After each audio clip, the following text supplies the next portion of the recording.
Hello and welcome to SweetSpotDFS. This is a DFS strategy video for the 2021 Sony Open in Hawaii. What I'll cover in this video / podcast, we'll go over basically a recap of the DFS preview as well as the course fit video, basically going over what we learned in those two podcasts.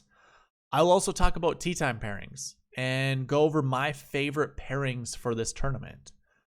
Then we'll basically create lineups, or I'll go through some of my favorite lineup builds, or where I want to start my lineups with, by using kind of a new strategy of mine, splitting golfers up into separate player pools.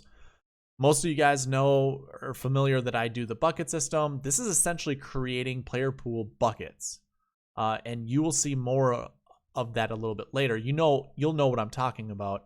And it has basically everything to do around strokes gain. So I can call those like strokes gain player pool buckets, whatever you want to call. Maybe I need to find a better name for that, but it's hit 5 out of 5 weeks. So I feel like it's worth the listen. I have timestamps in the description. If you want to go ahead and skip to that part, you're more than welcome to. Appreciate if you want to listen to the entire thing. Chapter mode is enabled as well, so that progress bar down below, the little gray / red progress bar, that is cut into segments. You can also find, if you're on desktop, what segment that is by hovering the mouse over any part of that progress bar. But on mobile, you're gonna have to click and drag with your finger in order to find it. It's a little bit, I don't know, wonky if you want to call it that for mobile, but it's still pretty good. So you guys can find everything I'm talking about there. Let's go ahead and get into the spreadsheet. We'll go ahead and talk about Time Pairings. Actually, no. We're going to talk about the recap of the preview and course fit. So what we learned in the preview, basically talked about historical salaries, which I should just bring up really quickly. Basically, what we want to do is start our lineups with a golfer above 10K and a golfer above 8K, and then sprinkle in a bunch 7K. That ends up being kind of the route of success when creating lineups based off of salaries. Now, that doesn't mean it is full or foolproof. It doesn't mean that is going to be constant, like that is a for sure thing you need to do. But a majority of my lineups are going to follow that strategy. So what I've learned, you'd have to go back to the preview, figure that out, but that is what we've kind of concluded with the analysis of this. Finding someone 10K and above, it works out pretty nicely most of the years. You can see the top 5, 2020, 2019, 2018 on the screen. You can see there's at least one 10K golfer. But we also talked about optimal lineups as well, and we found that typically each lineup, or I should say 2018, 2019, 2020, each of those golfers had a 10K and then someone above 8. So obviously we go 10-6, 9-3. That's a route. 10-5, 8-5. That's another route. 11-1, 8-5, but of course they sprinkled in an 8-7. So you can do a little bit more of I shouldn't even say you really can't do a balanced build, because I think in 2020,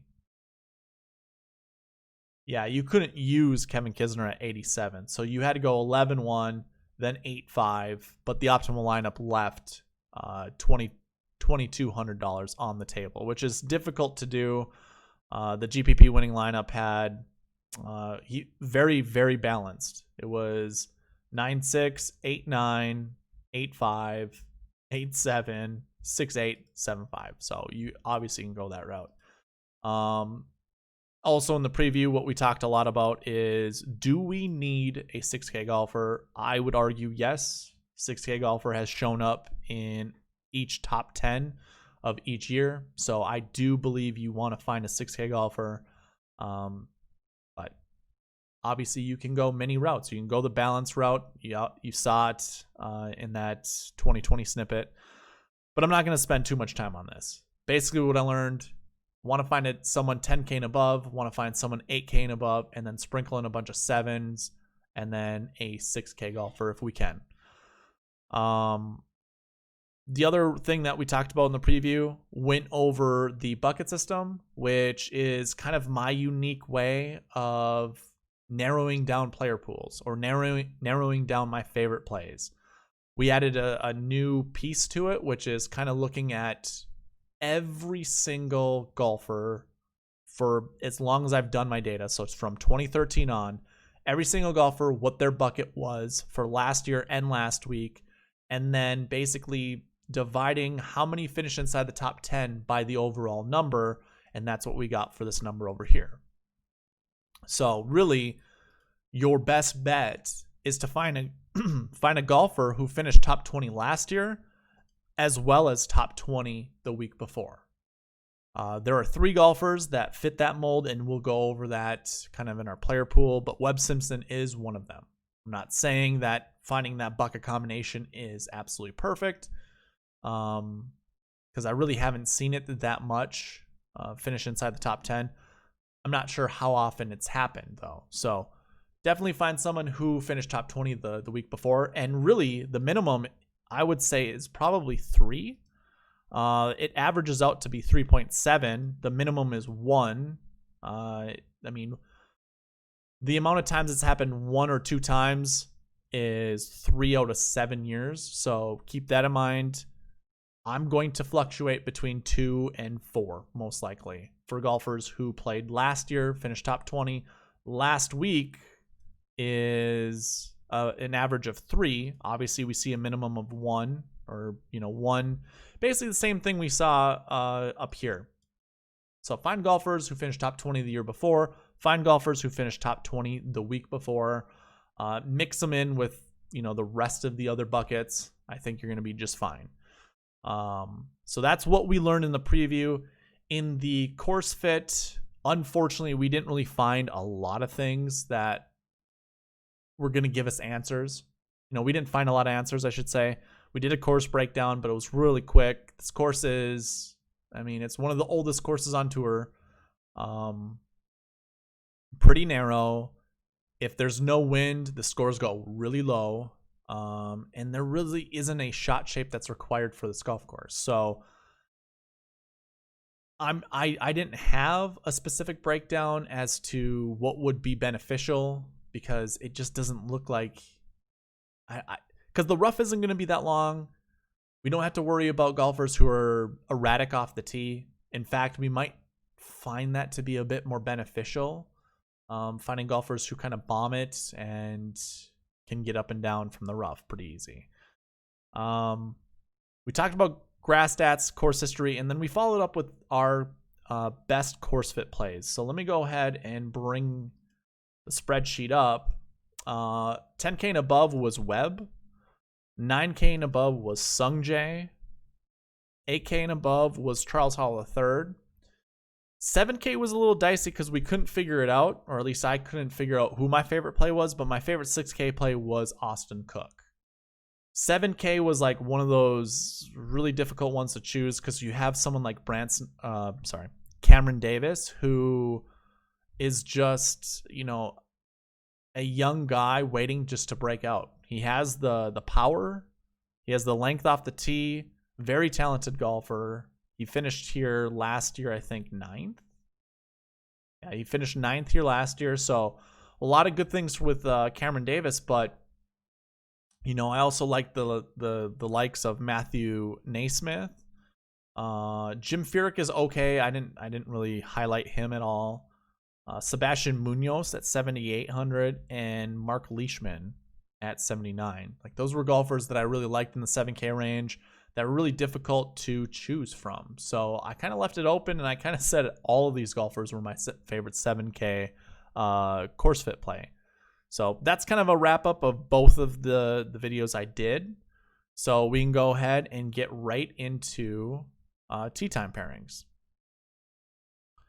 So usually what I like to do, group all of these guys up, and then whoever goes off in the morning and off of hole number 1 gets game number 1. And then obviously we alternate to hole 10, at that same time as game number 2. What I do want to say, because you're going to see a lot of color here, anyone who has red as their color means, okay, actually, first of all, I looked at DK points as well as average DK points, that is, as well as scoring average. And basically what I did was I looked at field average for both of those stats. As you can see on the screen here, field average for DK points, or the average DK points, was 55.93. We had a couple guys that had 0, which probably should have just removed so that average would have gone up a little bit. The maximum in the field is 93.7. When it comes to scoring average, 71.04 ended up being the scoring average.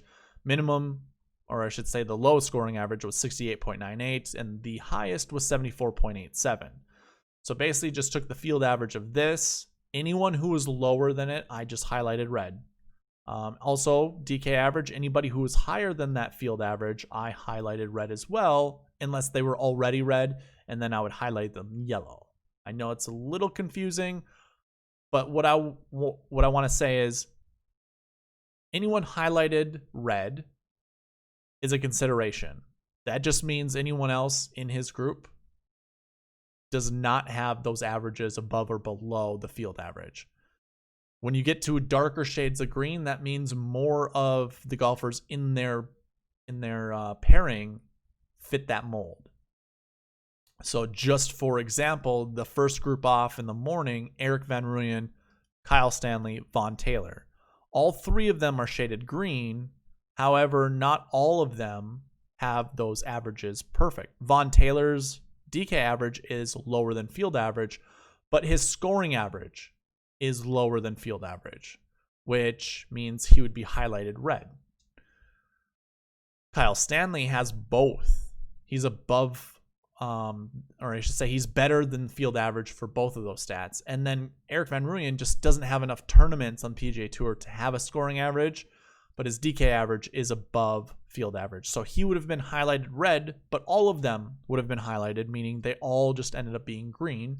Because if there's another golfer in that group that is better than field average, they also get highlighted. So imagine this.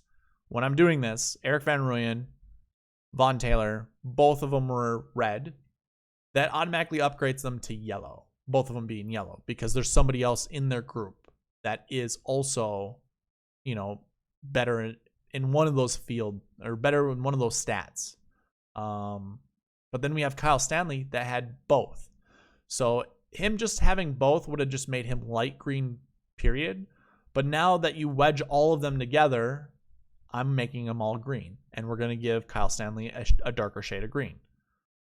You can see in group or game number 3, Adam Schenk is the only guy that has a better,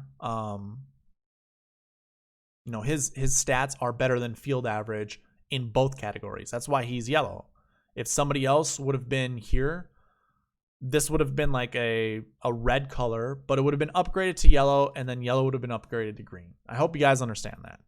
Basically, long story short, green is good. Red isn't terrible. Really, white is the color that you want to refrain from. You want some kind of color. Doesn't really matter. Okay. Long explanation. Let's go ahead and talk about favorite tee time pairings. So, very first group off in the morning, Erik van Rooyen and Kyle Stanley, Vaughn Taylor. I do like EVR. I do like Kyle Stanley. I don't think it's a terrible idea to pair these guys up. You have a 7K golfer and an 8K golfer. I think that's a pretty good pairing. So right away in the morning, very good group. The group on the opposite tee on hole 10 is not a terrible group either. Bo Hoag had a top 10 finish last year. Probably doesn't have enough events to actually have, his field averages, or his average being lower than field average. I should just say better, because it's not lower on each of them. But Russell Henley and Harry Higgs together have good enough stats to make them green. I mean, I think they're both actually better than field average. That's why they're green. So that's not a terrible group either. What I want to say, and I forgot to mention this, I should have said this earlier, but this tournament has proven to be a bit more advantageous going from afternoon to morning. So doing the PM AM stack, you'll probably find a little bit more success there. I think if we look at last year's stack, it's pretty egregious, but the weather was really bad as well. I believe this is the tee time here is set to my time, like when they go out. So that's why it looks different from me showing you 2021. This is the 2020 spreadsheet. You can see a bunch of 5 o'clock starts, 5 and later. Those were all the afternoon on Friday. So you can see, you know, the top 10 was littered with those golfers. And then one golfer, Lonto Griffin, who had teed off in the morning in Hawaii time. So this was one of those cases, and I always kind of make fun of it, that you shouldn't do a PM AM stack because it's kind of, or you shouldn't just do stacks, you know, all of your golfers in one stack. I mean, you wouldn't have been able to because Lonto Griffin was in the optimal lineup as well as the winning GPP lineup. So if you didn't have Lonto, you weren't winning that GPP. You would have been winning money, I'm sure, especially if you would have like pivoted to somebody else under 7,500. But either way, it actually turned out to be pretty decent if you did do that PM AM stack. So just keep that in mind as we talk about some of these guys here. These golfers here in the morning, they're the AM PM stack. So it would be opposite of what, you know, what would be beneficial. Okay, so I do like Rory Sabatini with Peter Malnati. JJ Spawn is one of those guys that, I mean, I used to have an affinity for. Like, I would want to play JJ Spawn. I don't think I trust him that much, but if you're putting him in a group with these golfers, they possibly could get hot.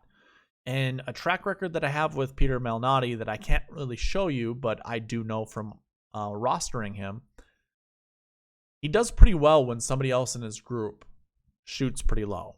So I am starting to like Peter Malnati a little bit more.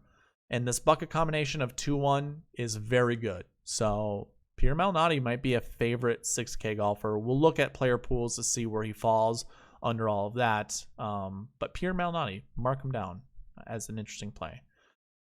Scrolling through here, Taylor Gooch, Johnny Vegas, and an added Bill Haas. I don't have his stats loaded yet. He's not in DraftKings yet either. So I will wait before updating this. Altogether, I don't mind the group, but I don't really care for it either. Kevin Kisner is playing with Brendan Todd and Jim Herman. Not a terrible group. You know, if you're thinking about playing Kevin Kisner, if he's one of your core plays, consider playing Brendan Todd with him. I think that's a good idea, and it might not hurt if you're making 100 lineups to do one Jim Herman, Kevin Kisner, one Jim Herman, Brendan Todd lineup, and then try to just fill out the rest of your lineup the best you can. I think that's pretty decent. Going down a little bit further than that, Sebastian Munoz is playing with Ches Reavie and Scott Piercy. I don't mind this at all. Most of them hit the same ball. I shouldn't say most of them. Munoz and Reavie hit the same ball flight. To me, that's kind of important because it's really nice seeing the same shot shape that you have, you know, on certain holes. Obviously, if these guys are tanking, they're not doing well, that doesn't look good. You know, like you seeing someone who would draw the golf ball. Let's say Reavie, for instance. If he were to draw the golf ball, or say that's his preferred shot shape. If he was on a hole where he was supposed to draw it and it never came back, the next golfer that goes up, and I know these are pros, but the mindset's usually, it's pretty darn close to the same as, you know, any of us non-tour players. If he doesn't see the ball draw and say he's, you know, not very confident with what his shot shape is, that can play mind games with you. But I don't think we have to worry about that here. I just wanted to add that as a piece of information that you might not have known or you might not have thought about. But yeah, I do like Munoz. I probably would pair Munoz with Scott Piercy more than I would with Ches Reavie, but you know, to each their own. I don't think it's terrible either way. Not going to talk about game number 9, but game 10 has some powerhouse players. You have Sungjae Im, Cameron Smith, and Carlos Ortiz. Now, Carlos Ortiz has a bucket combination that we don't see inside the top 10. But Carlos Ortiz is a type of golfer who is talented enough to be inside the top 10. Had a pretty subpar performance at the Tournament of Champions. He did have one good round, but outside of that, not very good whatsoever. I don't mind pairing any of those guys up. I do like Sungjae quite a bit, and if I'm going to pair him up, I don't mind pairing him up with either of these guys. Maybe one of my lineups will have all 3 of them in them, honestly. So showdown slates for Thursday, I think this is a group that you should just hammer because it's a very good group. Scrolling down, Harris English, another dynamite group here. Matt Kuchar, Adam Scott, Harris English. I feel like these were past champions at this event, but probably not. Either way, great ball strikers, like great approach players. I don't think there's really an issue to play any of them. They actually, what we'll get into is player pool, but they all fit under a different player pool. So pairing them up together would be pretty good. I think I was looking at the wrong one, but either way, still the same. Not a terrible way to go there either. The next group is actually really good as well. Has one of my favorite 6K, my favorite course fit play, Austin Cook in there with Ryan Palmer and Keegan Bradley. If you are concerned about Ryan Palmer's finish last week and you still like either Austin Cook or Keegan Bradley, pair those 2 guys up together. Have an Austin Cook, Keegan Bradley lineup. I guarantee you not many people are going to actually play those 2 golfers together. And thankfully they are 2 different types of player pool numbers, and I'll get to that later when we get into player pools. Going down, Nick Taylor's really the only group in the only guy in his group that has anything good, but he is playing with Keith Mitchell and Kevin Tway, both previous winners on tour. So they all are previous winners on tour. I'm not going to play Kevin Tway. I don't think I can. I don't think I can get there. Keith Mitchell, though, not a terrible play. This is an interesting group to me because I kind of like all 3 of these golfers. Wesley Bryan is 6,300, extremely affordable. And during the restart, all the way up into like the Tour Championship, he had one of the best round under 70 percentages on tour. Meaning he shot the most under 70. Like, he's a very consistent golfer. What I've learned is he's very consistent. And when he's playing par 70s, like this golf course is, he's your guy to shoot all 4 rounds in under 70, I should say. So not a terrible play if you wanted to find a cheapie down there. But pairing them all up together, they're all different player pool numbers. I think it would be fine. Furyk, Steele, Streb. I couldn't feel any less apathetic about that group. I just don't care. Jim Furyk, sure, he's a consistent player, has the best good drive percentage in the field. I don't think it really matters. So I would probably ignore him. Here's a kind of a disappointing group. Abraham Ancer's paired up with Scott Brown and Sam Ryder. That's unfortunate because Ancer has the ability to score really low. And he's paired up with 2 golfers that really haven't shown anything recently. A $9,400 golfers with 2 $6,200 golfers.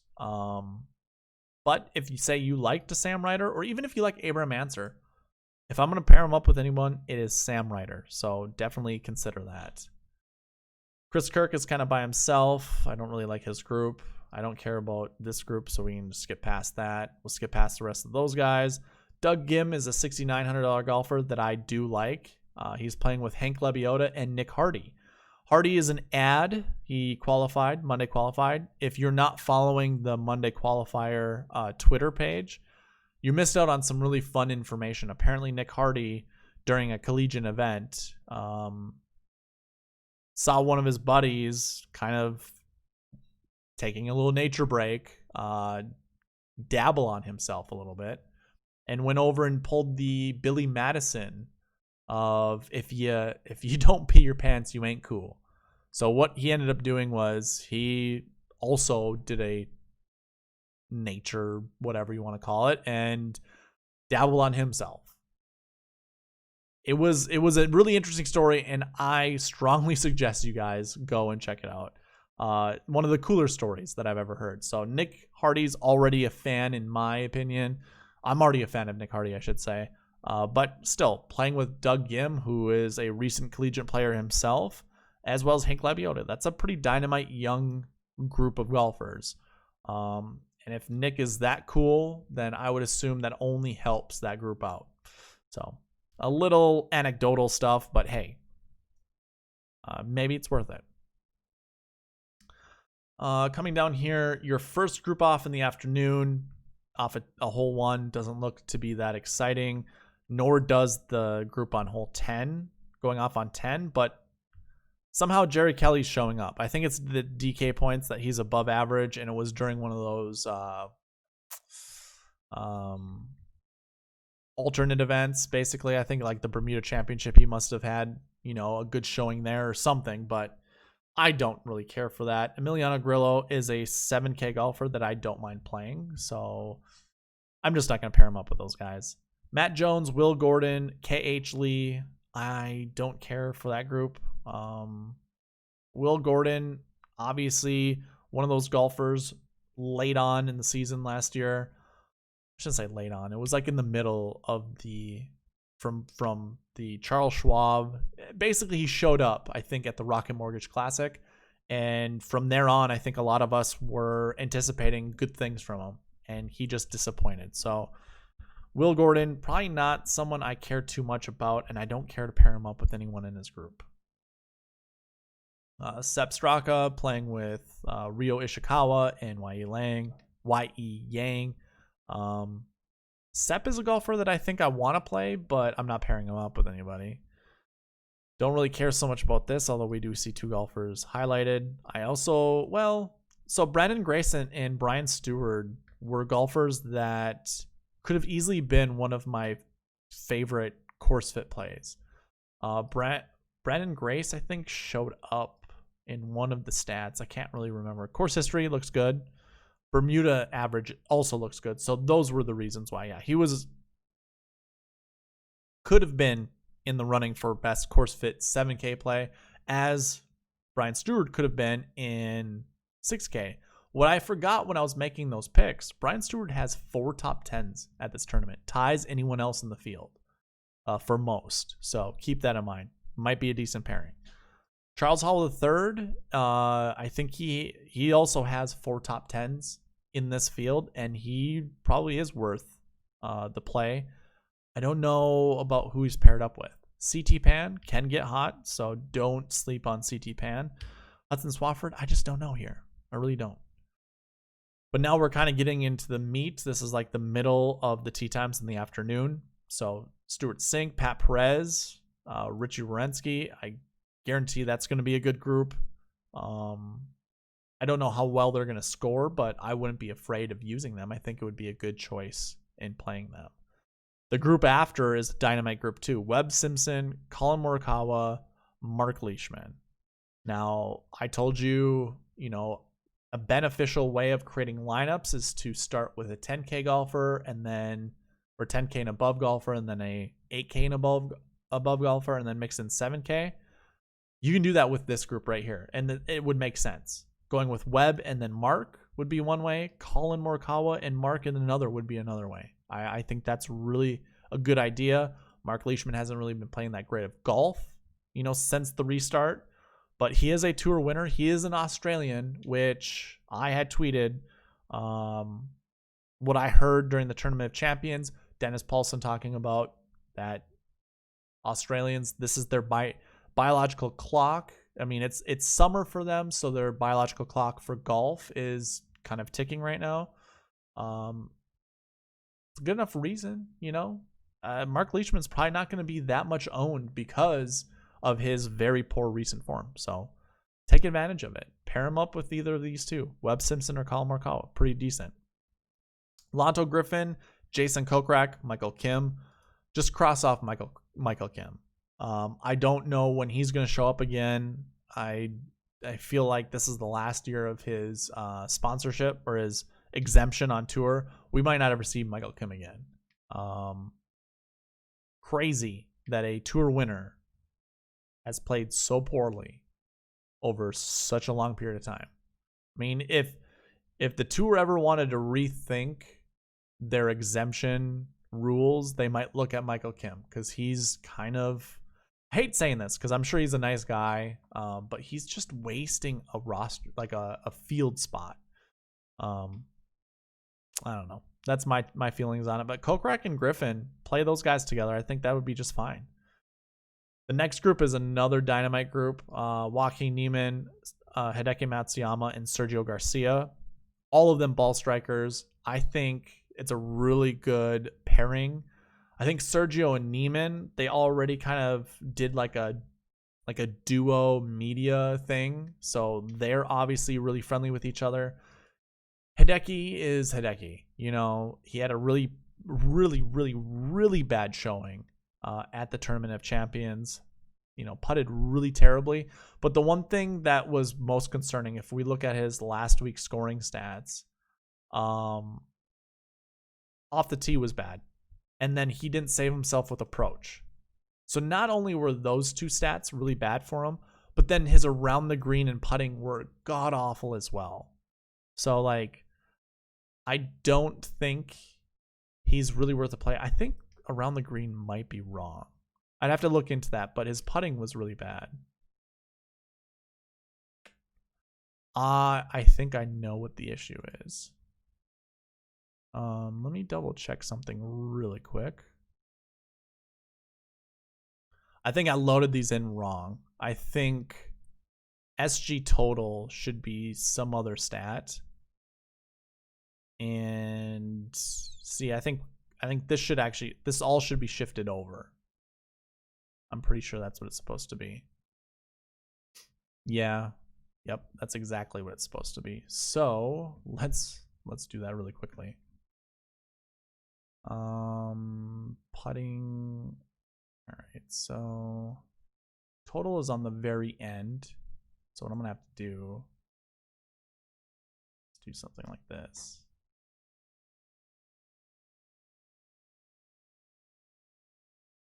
So really, this is strokes gained total. It's unfortunate, but hey, we all make mistakes. So that would be total. Then everything gets shifted over.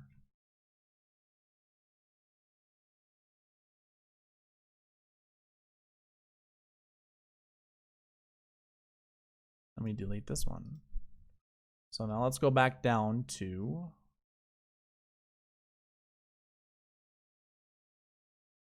Hideki Matsuyama, if we can find him. There we go. So what does this look like now? Did I screw it up? Total looks good. Putting looks good. Okay, so off the tee wasn't terrible, but his approach game was bad. So good thing we fixed that. Would have been kind of pointless talking about this, but either way. Yeah. Strokes gained total for him, not good. Putting was really bad. But what he's normally good at, and that was one of the things I was following. I had a bet with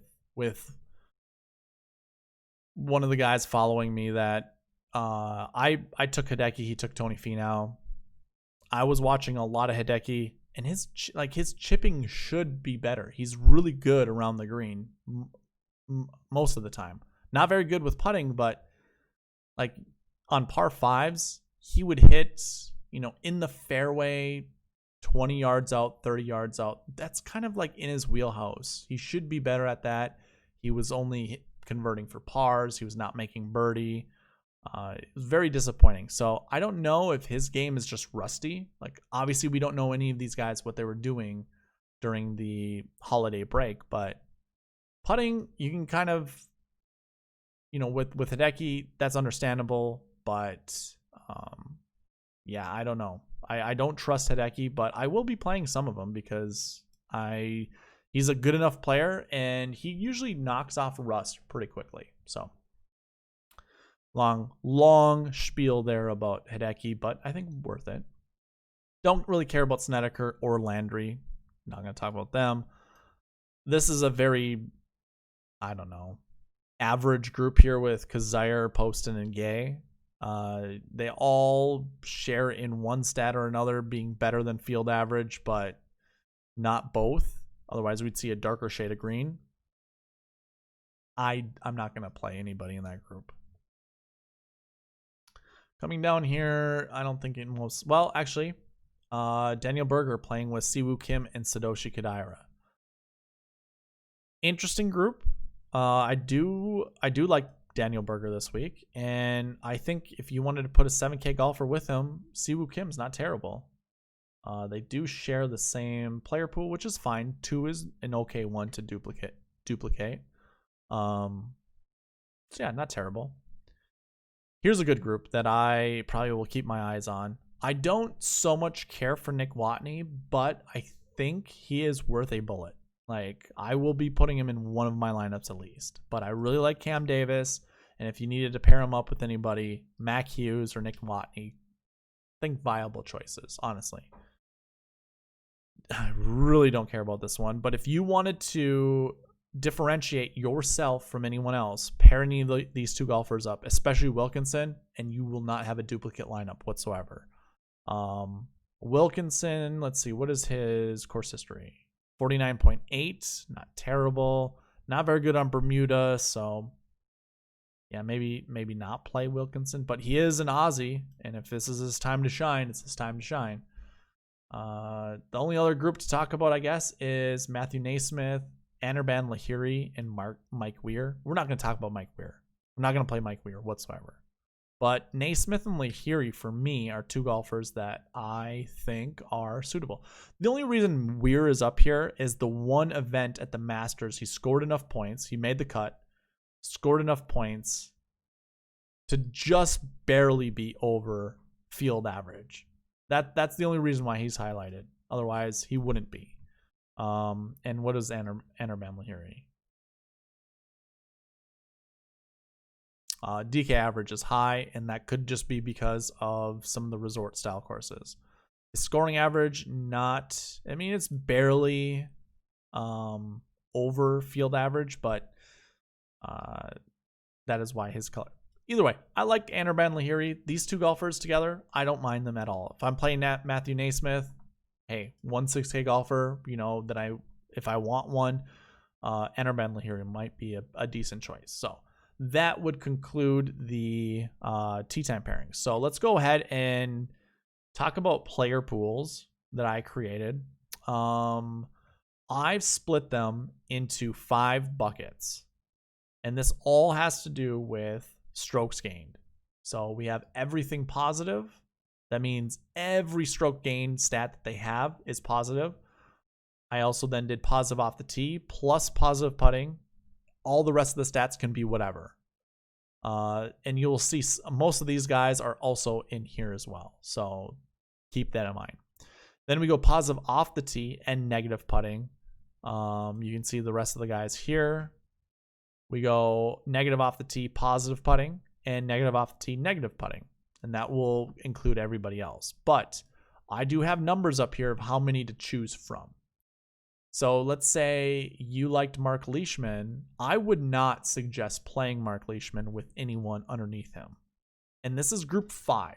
So when we were looking at tee time pairings, the column N over here that starts with PP, player pool, this would have, basically based off of strokes gained stats, I can see some are blank. And I'm wondering if that's because their stats are just blank. Yeah, it would be because their stats are blank. So you can see going across here, I have nothing populated for them. So that's why they're blank. That's fine.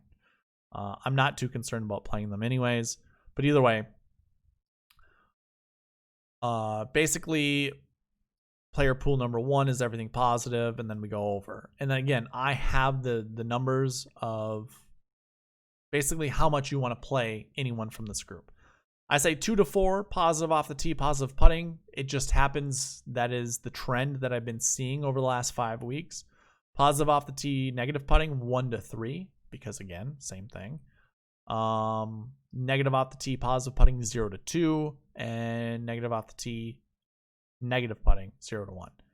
So before we get in the golfers, I just want to show you where I've seen this. So if we go to the Tournament of Champions, and we look at the stats here, we're looking at the top 10 here. You know, for golfers right in this range here. When you look at strokes gained off the tee, obviously you see everyone here positive, in the positive. When we look at, you know, obviously we have 2 golfers down here that have negative putting stats. Those guys would fall.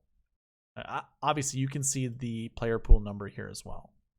So we have a ton of 1s, which I said 2 to 4. Well, 2 to 4 2s, but obviously all these guys are positive, and the positive group is going to trump, you know, any other group. But then we do have a 2. We do have 2 3s. You know, like I said, 1 to 2 is what we typically want. Yeah, for 3s, 1 to 2. So we have the 2 there.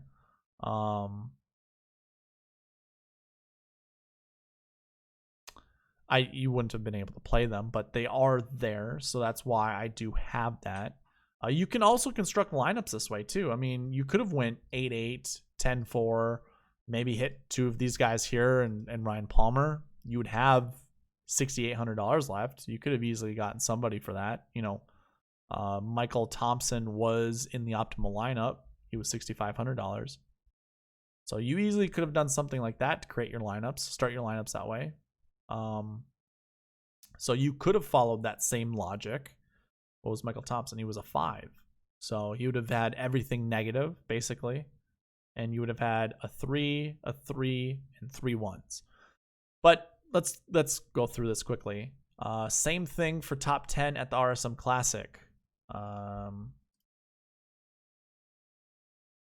When we look at that, look at everyone off the tee. We have a ton of golfers that are negative off the tee. When we look at their putting stats, though, you know, so negative off the tee, negative putting, negative off the tee, negative putting, negative off the tee, negative putting. I'm going to find one that has positive. Here we go. 2 positives down here. So I don't have player pool numbers here.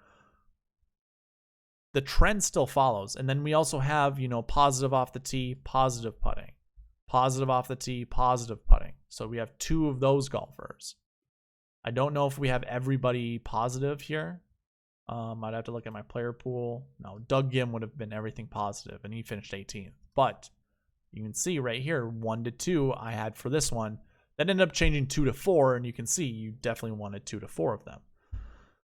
That was RSM, so that was going back to the, you know, last week's tournament was Tournament of Champions. The week before that was actually the Mayakoba Golf Classic. We should have looked at this before RSM, but you obviously saw RSM. You can see the same thing here. Positive, positive, positive, negative, negative, positive, negative, or positive, negative, positive, negative, positive, positive, everything positive. Like, you see this trend happening week in, week out. We go back to the Bermuda Championship. Positive off the tee, positive putting, positive off the tee, positive putting. Then you have negative, negative, positive, negative, negative, positive, negative, positive. It goes on and on. Zozo, same thing. We had positive, positive, positive, positive. You know, I should say positive off the tee, positive putting. All these golfers inside the top 10. Russell Henley being one of those guys. And you needed Russell Henley for the optimal lineup during that time. Corey Connors was another guy that had, you know, positive off the tee, positive putting. But then just a flurry of positive off the tees and negative putters. You know, that is a very common group that I've seen inside the top 10. So I just went back in the last, you know, five tournaments prior to the Sony Open and showed you that trend is very relevant. And therefore, that's how I'm going to start creating my lineups. So you can see in the positive off the tee, positive putting, we want 2 to 4 of those guys. and it's headed by Webb Simpson. Then Harris English, the winner last week. You know, maybe we stay on Harris English because he is, you know, within this group. He's obviously playing really well. But then we have like really popular golfers: Joaquin Niemann, Daniel Berger, Abe Ancer. I know a lot of people are on Abe Ancer. My number 2 ranked golfer in this field is Ryan Palmer, despite his kind of terrible finish at the Tournament of Champions. Russell Henley, my 7th ranked golfer, is in here. Like, there's a lot of good golfers. I think we're probably going to find 3 or 4 of these guys inside the top 10. Cam Davis is down here. You know, some interesting guys. Austin Cook, one of my other favorite golfers. Now, I didn't know James Hahn was my 8th ranked golfer. I didn't even see that. I don't know how I feel about that, honestly. My scoring or my ranks were very complex this week. So I'm interested to see how this is going to play out. I did incorporate salaries too. So the higher the salary, the better points I gave them. Trying to, and when I originally did this, Austin Cook was 4th on my ranking. I'm like, okay, that doesn't look good. You know, like, we don't want that. If he was 4th, Anarban would have been 3rd. You know, that doesn't look good when we have a couple 6K golfers down here that are doing well. But either way, you know, that is your player pool basically for positive off the tee, positive putting. Positive off the tee, negative putting, though, is headed by Colin Morikawa and Hideki Matsuyama, as well as Sung J M. Like, I think one of these 3 golfers is going to finish inside the top 5. So, you know, I would start lineups like that. You know, I told you someone 10K and above and someone 8K and above. Really easy for me to go, okay, if that's the case, I'm going to go Webb and I'm going to go Sung Jae. We're going to start there with my lineups. So I can easily do that. You know, now I have a guy in each group, Webb, Sung Jae. It's all about finishing the rest of the lineup out. You know, 2 to 4. So let me find a second golfer that I like a lot. Let's go with Cam Davis. Throw Cam Davis up there. You can obviously see I did this already. But, you know, as I'm going through my list of golfers that I like, you know, Peter Malnati is another one. He's a negative off the tee, positive putting guy. Sure, let's put Malnati. Haven't seen Malnati in a while. I'm basically going to say I'm going to nix the rest of that group, although I do like Doug Gim. Why not play Gim then? You know, and now I have $8,100. 2 6K golfers, I wouldn't really recommend that. But going back and looking at the player pools, obviously I can pick one more in this group. I can pick one more in this group.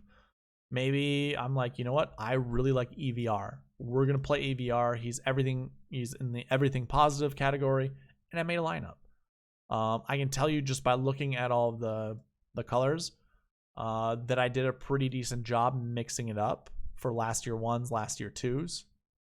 That's another big thing that I'm going for.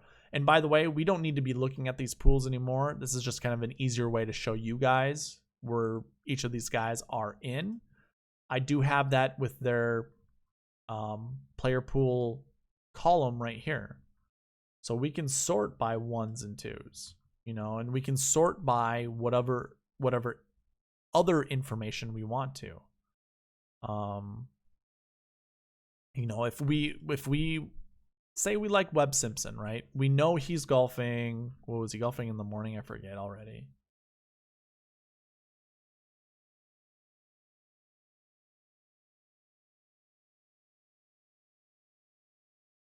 He's actually golfing in the afternoon. And like I said, pair him up with Mark Leishman. Mark Leishman is in the 5th group, which, if you recall, that would be over here in the negative off the tee, negative putting category. Sure, I can afford playing something like that. You know, going to Mark Leishman. I don't mind that. He's not ranked very high in the SweetSpot model, but still not terrible. I can start right there and then go in from there. You know, let's look at some other Time Pairings that I pointed out that I liked. You know, Lonto and Jason Kokrak. Let's just go there. So go ahead and put Lonto and then Kokrak. So Kokrak being 7,700, pretty good. I don't know if I'm going to get, well, we can find an 8K golfer that we like. You know, go by salary, 8K. We probably want to find like a 3, most likely. I already forgot what Kokrak and Griffin were. Kokrak was a 2. Griffin was a 4. So finding a 3, gosh, Sebastian Munoz just falls into my lap. Like, that is fantastic. Either find a 1, 2, or a 3 for this next golfer that I want under 7,400, I think it was. So as I'm looking, Russell Knox, sure. I know a lot of people are already talking about Russell Knox. He rounds out the lineup decently there. So it's a really fun way to create lineups. If you're interested, I could share that page with you guys. I have no problem doing that. I really wouldn't want to share, say, you know, the entire spreadsheet, but I could share my player pool sheet with you guys. I could just copy that, share it if you guys want it. So let me know if you do. If you've gotten this far, I have no problem sharing that with you. Give it to you guys for free. So that would be definitely appreciative, and I would love to show my appreciation to you guys. So let me know, and let me know how you feel about any of this in the comment section. Tell me what you like, what you dislike, that kind of stuff. I'm not going to go much further than this. I don't think there is anything to talk about. I will say, for me, I'm starting my lineups with either Webb or Colin Morikawa. One of those 2 golfers, to me, going to win this tournament. Or I should say, one of those 2 golfers, for me, will be inside the top 5. Which to me is important because I'm always trying to find the optimal lineup. So I will start there, and my first option from those guys will always be Sungjae Im, but I have no issue playing any of these other guys down here above 8K. I think maybe the only guy I do have a problem with is Zach Johnson. But yeah, we could play Ryan Palmer again. I mean, choices are endless, but I think most of my lineups will start with Webb or Colin, so they will probably be together combined in 70% of my lineups. And then from there, I will, you know, just mix and match basically. So hopefully you guys enjoyed this video. Please leave a like, comment, and subscribe. Honestly, it helps the channel out a lot. And especially if you can share it on Twitter, it goes a long way. It just reaches out to more people. And then hopefully this becomes a full-time gig as opposed to a part-time gig.